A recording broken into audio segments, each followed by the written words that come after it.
Hey guys, welcome na naman sa vlog natin. Ngayon, no, araw ng Biyernes dito sa amin ngayon. At tayo magbablog na bang latest ngayon, no. Usapan naman natin yung pagbabawas ng timbang. ng timbang. Hindi, New Year's resolution, pagbabawas ng timbang.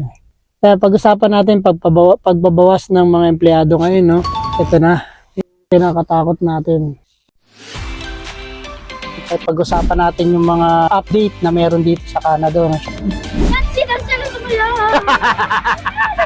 Hi guys, dito nga pala kami sa one of the tourist spot dito sa Saskatoon. No? Dito nga pala sa Canada pag family day. It's holiday. This is so good, bud. This is so good.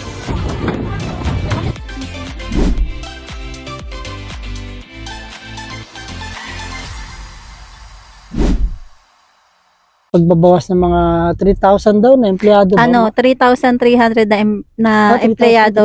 Oo, sa immigration. So mag-start sila na magbawas ngayong month of February. Pero Hindi naman siya biglaan. sa loob ng 3 years nila gagawin 'yon. Di ba last na vlog ko, di ba? Kung napanood yung last vlog ko, nagkaroon ng backlog dun sa mga spousal sponsorship tsaka sa grandparents and parent sponsorship, di ba? Oo. Nagkaroon sila ng mga backlog dun kasi inihinold muna nila, di ba?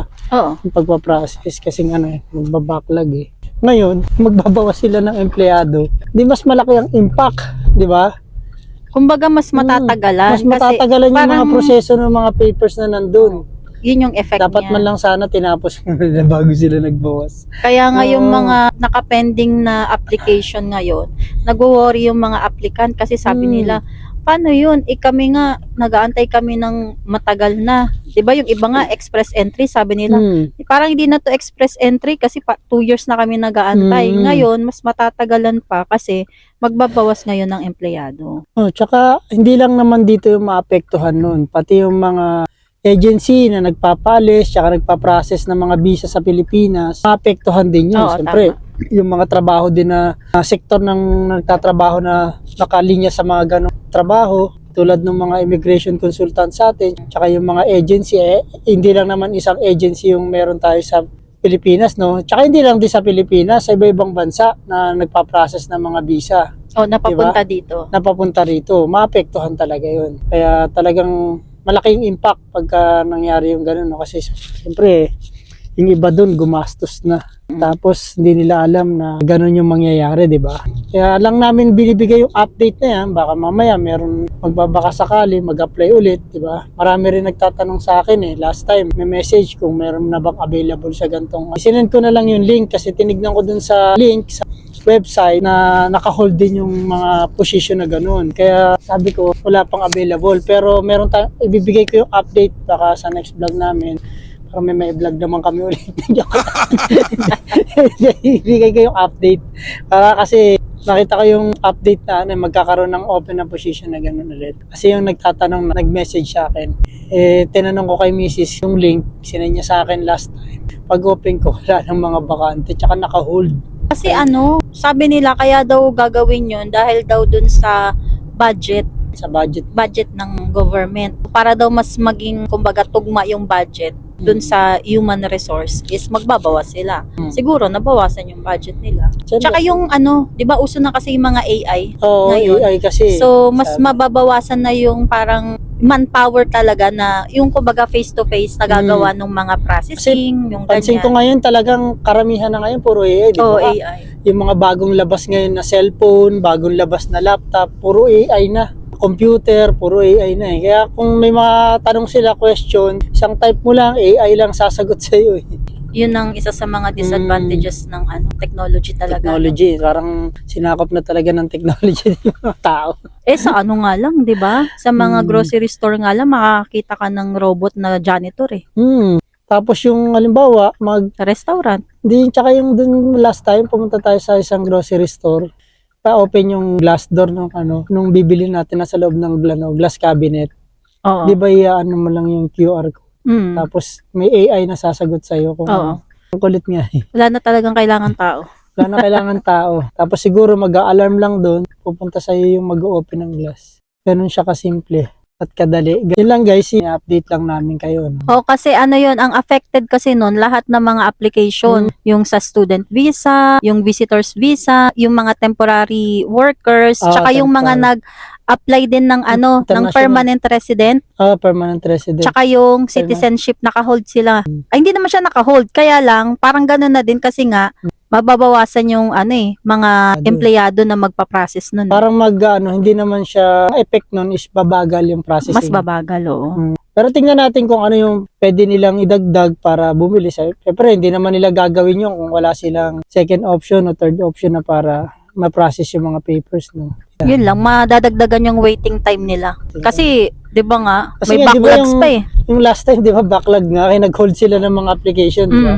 Tapos kasi nagkaroon ng backlog, tapos ganyan yung gagawin nila. Lalo na yung mga international student, no? Oo nga eh. Kasi meron din mga na-process ng mga international student nakapasok pa bago pa mababa yung bagong rules ngayon Nakaprocess na rin yung mga papers nila. Kasi maapektuhan din sila. Lalo na yung isa pa yan, dumagdag pa yung mga colleges na mga nag-enroll ng international student na parang hindi na sila nagtuloy ng mag-accept ng mga student. Hindi na sila nag-accept kasi nga gawa nung bumaba na yung kaya ang dami rin colleges na naka-hold ngayon. And guys, at samahan nyo kami, no? Kasi galing kami kanina dun sa check-up ni Mrs. Laboratory ko. Laboratory niya kanina. Kasi yung ano ko yun every 3 months kasi yun. Every 3 months. For 1 year, minomonitor nila yung ano ko, yung aking blood sugar. Katauhan, grabe ka. Yung blood sugar. Blood sugar. Oo. Ang katauhan. Kasi laging nag-iinit yung dugo ko sa'yo. Kala ko yung katauhan mo minomonitor nila. Tao pa ba to? Hindi na natutulog to. Lagi na puyat Siyempre may baby Ayun, ganyan pa isang effect. Kasi meron kaming baby. Hirap din. Alam nyo naman yan, nakaka-relate doon yung mga mommies. Tapos nag-aaral pa ako ulit. Nag-aaral pa siya. Good luck sa akin pag bumalik ako sa trabaho. Ayaw matigil O ayan, huwag ka Makulit matulog. ka. Papark tayo guys Hirap pagka ganito, malamig na naman dito. Wala naman na siyang snow, pero malamig. Mahangin kasi. Tinatanong nga kanina ng mga ano doon, yung mga nurse, kung nag-start na daw ba mag-snow. Sabi ko, Kasi may snow ngayon. Kaso mamaya pa. Sana nga mag-start na. Kasi delikado yan pagdating pa sa trabaho. ayo, lilinis kayo sa labas. Hirap niya sa trabaho. Malamig. Maglilinis na naman kami dun. Palaban Punta muna kami ng Walmart. Mag-grocery kami. Kasi maalog na kasi yung pantry namin. Kaya mag-grocery. Okay guys, let's go. Ano yun? Cereal. Cereal.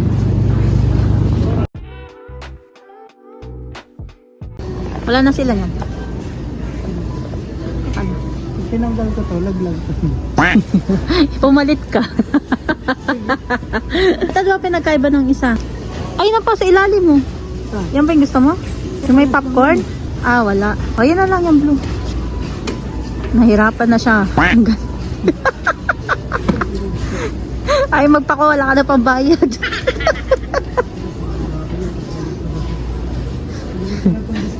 Nanggulo ka pa dyan. May technique na para tanggalin kasi di ko alam. Ano yan? Isip ko pa rin para tayo tatanggalin. Ito pa siya 2. Tingnan mo. Pag-miro, 31. Ayos Expiration, December 2025. Ay, mahal pa rin. At least nagmura siya 31. Oo, Bawas na. kasi- From 36. 36 ba? Diba 30 Oo, 36 tas 34. Nag-grocery kami. Bumili kami ng mga kailangan lang. Yung wala na. Ngayon, pangkalang yan sa pantry para di umalog. So, yung bumili kaming gatas nag-sale Buti na lang nag-sale. Nakikisama rin Good start. Ano ba sa Tagalog na ito? Sa umpisa lang maganda. Kasi good start Oo, okay kaya yan. Guys, kasi nag-try kami na maraming gatas sa kanya. Diyan siya nahiyang. Alam mo yung mga anak ko, parang ako yan ng baby. Maselan sa gatas. Kailangan hanapin mo yung gatas kung saan siya mahihiyang. Minsan pa baby, di ba, nagtatae. Yung dumi niya hindi maganda. Diyan siya naghiyang sa good start. Sa umpisa maganda. Tagalog. Tapos sa Tinagalog mo pa kasi. Sa umpisa lang maganda. Kaya nga nagtataka ako noon, hindi ko sana bibilin to eh. Good start. Sa umpisa lang maganda. Kaya mama, hindi maganda sa bibili. Magandang panimula, good maganda. start. Bilan natin. Magandang pagsisimula. Gusto mo bang bilansya niyan? Ano bang gusto niya rito? Banana, mango, Banana. o strawberry? Wag mo na strawberry. Kasi naasiman siya sa strawberry pa. Ito na lang, mango. Oh, pwede rin mango. Isa lang. Mm-mm. Ano namin to, technique namin to sa kanya para meron kaming magawa. Ibigyan namin siya ng parang stick na mangunguya. Eto pa baka pwede na siya na yung puff. Kailang yan kasi si Sofia mas gusto niyang kumain ng yung natural na Pagkain. pagkain. Yan stick okay Natural na. na prutas. Yan, Kailang yan kasi pang ano lang yan. Yung Yung pa- kapag busy lang, Nagagawin ka, maghuhugas, ganyan. maghuhugas kami ng Iwan mo plato. lang siya dun sa may upuan niya. Lalagay lang siya dun. Kasi hindi kayo makakilos eh. Alam mo, baby mo, Oo. may sumpong. Ito yung sinasabi mo, cereal. Di ba meron pa siya nan? Ano, ang sabi nung doktor niya, pwede na daw siya mag-cereal. Blend na lang natin ng fruits. Yan na, no? Okay na yan. Oo.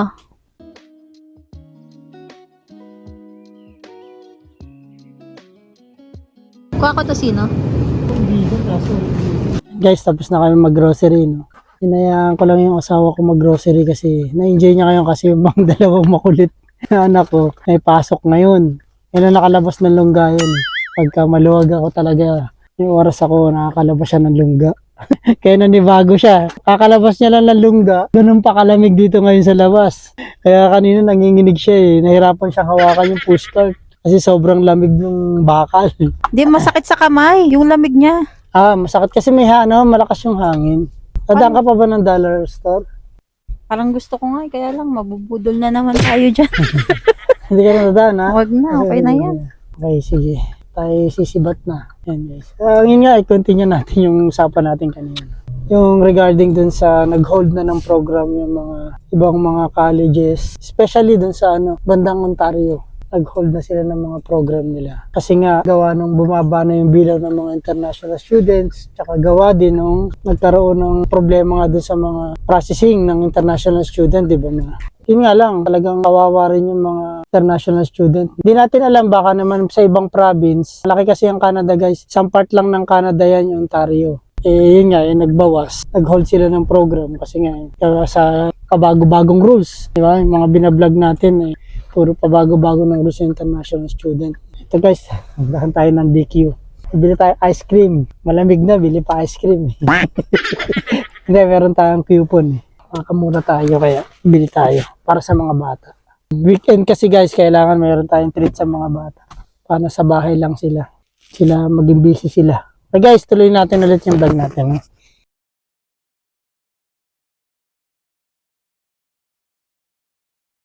So guys, ice cream. Buy one, take one, kaya ako pumunta rito. So may coupon ako eh. Buy one, take one. Sa nga pala sa pinagbabawal na technique, no? Pag merong mga dumadating na coupon sa inyo, huwag kayo mahiya na may coupon kayo, pipila kayo, may coupon kayo sa cashier. Diba? Style yan ng para makatipid ka. Yung mga coupon sa mailbox. Oo, sa mailbox. Hindi nila kinukuha. Oo, kinuha namin. Feeling nila parang nakakababa ng dignidad. May pipila ka sa grocery, may coupon, ang dala-dala. Meron nga ako nakakasabay nanay. Yung nga, may nakasabay nga akong nanay sa grocery store. Talagang ang dami niyang coupon. Talagang isa-isa niya. Kita ko nga yung mga nasa likuran niya para may inis na pero kung doon ka naman makakatipid, di ba? Kesa naman napagastos ka ng malaki. Guys, uwi na tayo, no? Kasi mga bata dadating galing school. Abangan pa natin. Tulog pa rin si Sofia. Tulog pa rin. Tayo. Yun nga inaano na kanina nabutan mo kami, nagkukwentuhan kami ng matanda doon.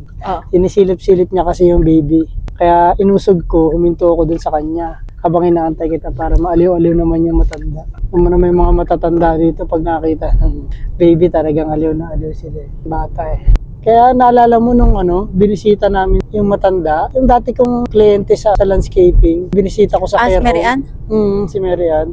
Nagulat yung mga matatanda doon. First time. Ngayon lang daw ulit sila nakita ng bata. Hindi nila kayong dalawa. Oo. Sabi ng matanda, ito yung last time na makakita kami ng bata ulit dito. Kasi katapos-tapos lang din ng pandemic yun. Kaya tagal din na hindi sila nakakita ng bata. Alam mo naman yung mga matatanda, grandparents natin. Yun ang mga talagang stress reliever nila eh. Baby, bata, mga bata, mga apo. Dito ba yung Diyan yung nag-birthday si Birthday yung classmate classmate ni Sander niya? sa show. Tama ka. Mukha lang di mo mahalata kasi nung pumunta tayo dyan sa store. Wala makita. Di mo makita yung kalsada, di mo makita yung paligid. And guys, no, at least kahit papano nakapagbigay tayo ng konting information, no, tsaka updates ngayon ulit. Kahit papano yung mga magbabalak ulit na mag-apply, tsaka yung nakapag-apply na ng international student. Yung school nga pala yun na nabanggit ko sa Ontario. Graduate Ano, sa- Ontario? Oo, Ontario. Ah. Layo-layo rin sa amin yun. Guys, maganda yung lugar na yun, maganda yung city na yun, napakaganda. Kaso masyadong ano na rin, populated. Mataas-taas na rin ako sa Pleading dun. Okay guys, thank you at maraming salamat. At sana don't forget to like and share and subscribe dun sa mga channel namin, no? Huwag niyong kalilimutan. Subscribe tayo. Bye-bye!